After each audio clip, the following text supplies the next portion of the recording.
Oke, selanjutnya kita akan mengaplikasikan whole key tadi atau whole custom yang sebelumnya sudah kita buat pada desain library, kita akan aplikasikan ke dalam satu part. Oke, nah sebelumnya dari sini kita bisa buat partnya terlebih dahulu. Nah, seperti ini. Ini kita buat satu part mungkin bentuknya silinder ya. Bentuknya silinder seperti ini. Oke, ini kita bisa berikan untuk ukurannya atau diameternya. Oke. Nah, terus kemudian dari sini kita bisa buat part kita tadi menjadi 3D. Nah, misalnya seperti ini. Oke. Nah, kemudian nanti kita akan coba aplikasikan whole key yang tadi sudah kita buat di design library atau whole custom kita ke dalam part ini. Nah, sebelumnya dari sini untuk cara pengaplikasiannya, yang pertama kita harus buat satu sketch terlebih dahulu. Nah, seperti ini. Ini kita bisa buat satu titik ya. Jadi titik di sini atau poin di sini fungsinya adalah ini untuk location dari si whole custom yang nanti kita akan aplikasikan ke dalam part 3D yang sudah kita buat. Nah, seperti ini. Nah, ini saya buat untuk pinnya, ini kita buat sembarang aja. Jadi posisinya nanti dia tengahnya akan ada di sini. Jadi tengah-tengah dari whole custom yang sudah kita buat tadi, dia akan terjoin atau dia akan berada pada posisi di sini.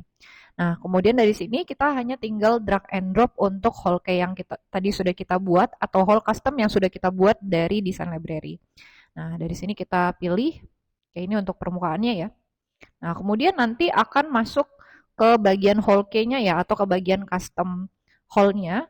Nah, di sini dia minta untuk reference untuk sketching point-nya atau sketch point-nya. Nah, di sini kita bisa pilih untuk sketch point-nya dari point yang tadi kita pilih. Nah, misalnya seperti ini. Nah, kemudian dari sini kita juga bisa customize untuk hole yang tadi sebelumnya sudah kita berikan extrude ataupun yang sudah kita berikan diameter. Nah, jadi untuk cara mengcustomize-nya di bagian paling bawah di situ ada size dimension. Oke, di situ ada size dimension. Nah, kalau nanti di bagian override dimension values-nya di sini dicentang, ini tinggal kita uncheck aja. Kalau misalnya dia posisinya dicentang ya. Jadi kalau misalnya posisinya kalau misalnya posisinya teruncheck seperti ini, nah ini biasanya dia nggak bisa untuk di editing. Ya, seperti ini. Ini biasanya dia tidak bisa untuk diedit. Nah, dari sini ini kita bisa centang untuk override dimension value-nya. Nah, nanti dari sini kita bisa editing untuk berapa kedalaman dari hole yang kita inginkan. Misalnya, ini untuk 30 mili tadi adalah kedalaman dari hole pada hexa ya, hole pada hexa. Nah, ini misalnya kita ganti misalnya menjadi 15. Nah, dia akan untuk kedalamannya jadi lebih lebih rendah ya dari yang sebelumnya. Nah, begitu juga untuk diameternya. Nah, diameternya tadi kan kita buat di 50. Nah, seperti ini terlihat untuk sketchnya. Nah, misalnya kita mau ganti ke 40. Nah, jadi nanti akan menjadi lebih kecil. Nah, seperti itu. Ini saya kembalikan lagi jadi 50. Oke. Nah, kemudian jika sudah, ini kita bisa klik OK. Nah, hasilnya akan jadi seperti ini. Nah, ini kalau kita sectioning atau kita potong, nah hasilnya akan jadi seperti ini.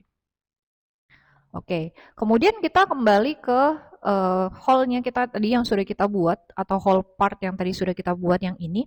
Nah, ini apakah harus di-save ke dalam mungkin di folder D ataupun folder C-nya kita?